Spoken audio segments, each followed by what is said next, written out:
আসসালামু আলাইকুম ওয়া রাহমাতুল্লাহি ওয়া বারাকাতুহু নাহমাদুহু ওয়া নুসাল্লি আলা রাসূলিহিল কারীম আম্মা বা'দ।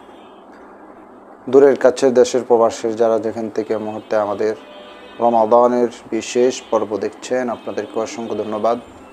প্রিয় দর্শক, আজকে আলোচনা করব মাহে রমাদানে আল্লাহ তাআলা বনি আদমের জন্য বিশেষ কিছু আমল রয়েছে যেগুলোর প্রতিদান সওয়াব অনেক বেশি।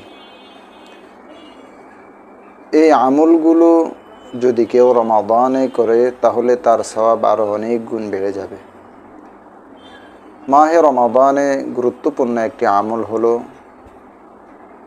রোজাদারকে যদি কেউ ইফতার করায় তাহলে হাদিসের মধ্যে তার সওয়াব অনেক গুণ রয়েছে, যেটা আমরা হাদিস থেকে পাই। নবীজি সাল্লাল্লাহু আলাইহি ওয়াসাল্লাম বলেন, মান ফাত্তারা সাইমান কানা লাহু মিথলু আজরিহি। যদি কোনো ব্যক্তি কোনো রোজাদারকে ইফতার করায় তাহলে সে ওই রোজাদারের সমপরিমাণ সওয়াব লাভ করবে। অর্থাৎ সে একটি রোজা রেখেও দুইটি রোজার সওয়াব পাবে। একটা হলো নিজের রোজার সওয়াব, আরেকটা হলো রোজাদারকে ইফতার করানোর সওয়াব।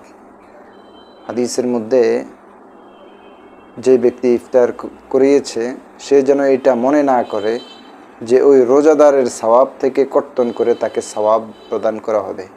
বিষয়টা এমন না।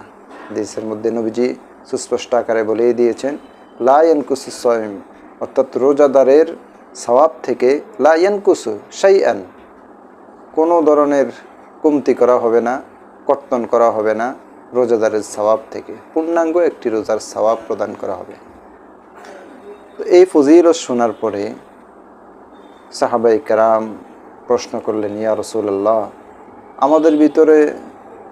আমাদের তো এই সামর্থ্য নাই কোনো রোজাদারকে ইফতার করাবো।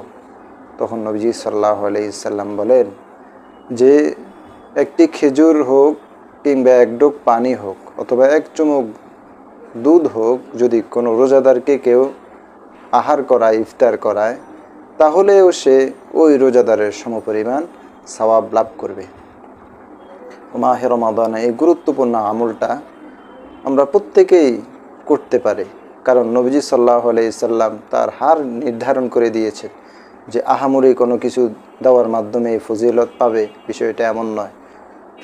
খেজুর হোক, পানি হোক, একটু শরবত হোক, যদি কেউ রোজাদারকে দিয়ে থাকে তাহলে সেও রোজাদারের সমপরিমাণ সওয়াব লাভ করবে। আল্লাহ আমাদের